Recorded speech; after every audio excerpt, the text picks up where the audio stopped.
Hello everyone, welcome to my channel. आज के इस वीडियो में आपको बिहार बेल्ट्रॉन DEO एग्ज़ाम का CBT और आपका टाइपिंग टेस्ट कैसे होने वाला है, आपका मेरिट कैसे बनेगा, आपको टाइपिंग में हिंदी और इंग्लिश अगर चूज़ किए हैं तो क्या दोनों में एग्ज़ाम देना है, या फिर जिसका वेटेज है वो किसको ज़्यादा प्रेफरेंस मिलेगा, मेरिट किस टाइपिंग पे बनेगा, आपका हिंदी पे बनेगा कि इंग्लिश पे बनेगा, आप बैक स्पेस ले सकते हैं कि नहीं, और ले सकते हैं तो कितना ले सकते हैं। इन्हीं सारे टॉपिक्स में मैं इस वीडियो में बात करने वाली हूँ और आपके सारे कन्फ्यूजन क्लियर करने वाली हूँ। तो प्लीज़ वीडियो को लास्ट तक जरूर देखें, और अगर आप मेरे चैनल पर नए आए हैं तो चैनल को सब्सक्राइब करके रख लीजिए, क्योंकि मेरे चैनल पे आपको बिहार में आई हर एक नौकरी का लेटेस्ट अपडेट देखने को मिल जाएगा। और इस वीडियो में मैं आपको जो भी इन्फॉर्मेशन दूंगी एकदम 100% रियल और जेन्युइन इन्फॉर्मेशन दूंगी। ऑफिशियल नोटिफिकेशन में जो आया है उसी के आधार पे आपको मैं बताऊंगी। सबसे पहला सवाल तो आप लोग को ये उठ रहा है कि क्या CBT और टाइपिंग टेस्ट एक ही दिन होगा। ये ऐसा इसलिए है कि जो पिछले बार जो एग्ज़ाम हुआ था 2019 में बेल्ट्रॉन का, तो उस वाले नोटिफिकेशन में कहा गया था कि पहले आप CBT क्लियर कर लेंगे, उसके बाद आपका टाइपिंग टेस्ट होगा। लेकिन 2024 का जो नोटिफिकेशन आया है उसमें क्लियर शब्दों में लिखा गया है, बताया गया है कि आपका जो टाइपिंग टेस्ट होगा वो उसी दिन होगा जिस दिन आपका CBT होगा। पहले आपका CBT हो जाएगा, उसके कुछ अंतराल में ये फिक्स नहीं है कितने अंतराल में, आधा घंटे में, चाहे 10 मिनट में, 15 मिनट में, लेकिन उसके कुछ ही अंतराल के बाद आपका टाइपिंग टेस्ट चालू हो जाएगा। ठीक है, आपको इस वीडियो में मैं ये भी बताऊंगी कि कितना आप स्कोर करेंगे CBT में और कितना आप टाइपिंग में करेंगे, तो आपका जो सेफ स्कोर रहेगा सिलेक्शन के लिए वो मायने रखेगा।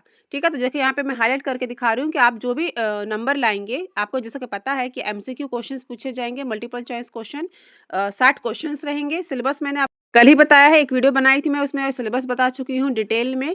और आपका 1 घंटे का पेपर होने वाला है और आपको कम से कम 50% मार्क्स लाने हैं आपको क्लियर करने के लिए। तो 50% आपका 60 मार्क्स का 30 हुआ, तो 30 में आपका सिलेक्शन नहीं होने वाला है। ठीक है, तो कितना आपको नंबर लाना है कि आपको सिलेक्शन हो जाए और टाइपिंग में भी सिलेक्शन हो जाए, तो वो मैं अभी आपको बताऊंगी। लेकिन एक्यूरेसी का अगर हम बात करते हैं कि कितना एक्यूरेसी चाहिए आपका इसमें टाइपिंग टेस्ट में, तो कम से कम आपका 98% एक्यूरेसी तो होना ही चाहिए, तब जाके आपका सिलेक्शन होने का चांसेस है। और स्पीड कितना चाहिए वो मैं अभी आपको बताने वाली हूँ। तो अभी मैं आपको पूरा स्क्रीन पे दिखा रही हूँ कि आपका ये ऑफिशियल नोटिफिकेशन आया है, आप सबके पास होगा। अगर नहीं भी होगा तो आपको ये मेरे टेलीग्राम चैनल पर भी मिल जाएगा। टेलीग्राम चैनल का जो लिंक है वो वीडियो के डिस्क्रिप्शन बॉक्स में दिया हुआ है। तो यहाँ पे लिखा हुआ है कि हिंदी टाइपिंग परीक्षा के प्राप्तांक के अनुक्रम में मेधा सूची आधारित पैनल बनाई जाएगी। ठीक है, तथा विभागों कार्यालयों के से प्राप्त अधियाचना के विरुद्ध पैनल से प्रतिनियुक्ति में 100 पॉइंट आरक्षण रोस्टर के अनुसार आरक्षण का लाभ दिया जाएगा। तो इसमें कहा गया है कि जो लोग भी हिंदी और इंग्लिश में टाइपिंग सेलेक्ट किए हैं, कुछ लोग तो गलती से कर लिए हैं, कुछ लोग ऐसे ही कर लिए हैं, और कुछ लोग उसमें से ये भी है कि जो इंग्लिश का टाइपिंग टेस्ट कर रहे हैं, हिंदी का बहुत कम कर रहे हैं। तो आपको बता दूं कि अगर आप सिर्फ इंग्लिश में फोकस कर रहे हैं तो आपका 100% है कि सिलेक्शन नहीं होने वाला है, क्योंकि अभी मैंने आपको पढ़ के बताया हिंदी में यहाँ महत्व दिया जाएगा। हिंदी का जो है आपका टाइपिंग टेस्ट, देखिए टाइपिंग टेस्ट आपको दोनों अच्छे से देना है, जितना ज़्यादा आप करेंगे उतना बढ़िया, लेकिन जो आपका मेरिट लिस्ट बनेगा वो हिंदी पे ही बनेगा। ठीक है, और जो जो लोग सिर्फ इंग्लिश पे किए हैं, सिर्फ इंग्लिश सेलेक्ट किए हैं, उनका मेरिट में तो नाम आ जाएगा, CBT में मेरिट तो बन जाएगा, लेकिन जो फाइनल जो मेरिट लिस्ट बनेगा टाइपिंग के आधार पे, तो फिर वहाँ पे आपका चांस बहुत ही कम है, ना के बराबर है। ये आपको क्लियर मैं कर देती हूँ यहीं पे।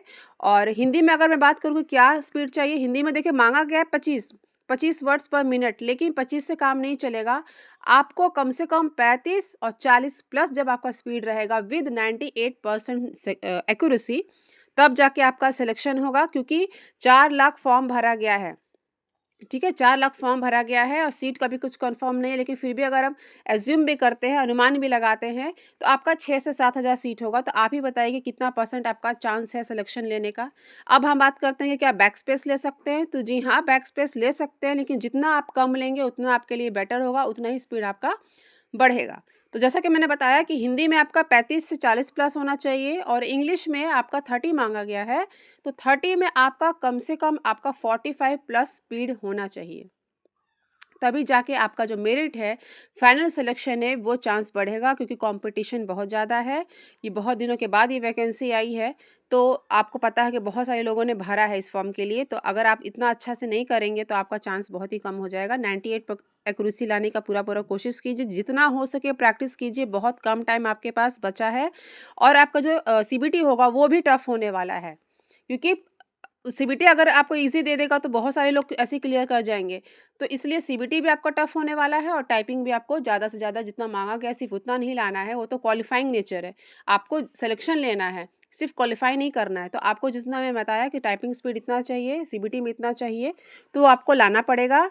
और रहा बात सीबीटी में आपको कितना लाना होगा, तो देखिए यहाँ पे लिखा है कि 50% आपका कम से कम होना चाहिए। जैसे 60 में 30 होना चाहिए, लेकिन क्योंकि थोड़ा-सा लेवल बढ़ेगा, सीबीटी का भी बढ़ाया जाएगा, कंप्यूटर का जो क्वेश्चंस होंगे, तो आपको कम से कम 45 प्लस तो सोचना है कि हाँ एक्यूरेट होना चाहिए, क्योंकि नेगेटिव मार्किंग नहीं है, तो आप क्वेश्चन तो सारे अटेम्प्ट कीजिए, लेकिन राइट आंसर आपका 45 प्लस होना ही चाहिए, उससे कम का तो सवाल ही नहीं है। मैंने आपको सेफ स्कोर बता दिया कि आपका मेरिट किस पे बनेगा, वो भी बता दिया, और आपका बैक स्पेस ले सकते हैं कि नहीं, जो मेन आपके क्वेश्चंस थे, डाउट्स थे, मैंने वो भी बता दिया। एक आप दोनों एग्ज़ाम आपका एक ही दिन होगा, ये भी बता दिया। फिर भी अगर आपको कोई क्वेरी है, तो आप मेरे कमेंट सेक्शन में पूछ सकते हैं, मैं कोशिश करूँगी उसका जवाब देने का। और मेरा इन्फॉर्मेशन थोड़ा भी अच्छा लगा हो, पसंद आए, तभी लाइक कीजिएगा, और चैनल को सब्सक्राइब करके भी रख लीजिए। अगर आपको बिहार में आए कोई भी नौकरी के बारे में जानकारी, लेटेस्ट इन्फॉर्मेशन चाहिए, तो आप मेरे चैनल को सब्सक्राइब करके रख सकते हैं। और आपको मेरे चैनल पे पीवाईक्यू प्रीवियस ईयर क्वेश्चंस भी मिल जाएँगे। 1-2 दिन के अंदर मैं उसे अपने चैनल पे अपलोड कर दूँगी। तो वीडियो को यहाँ तक देखने के लिए थैंक यू सो मच।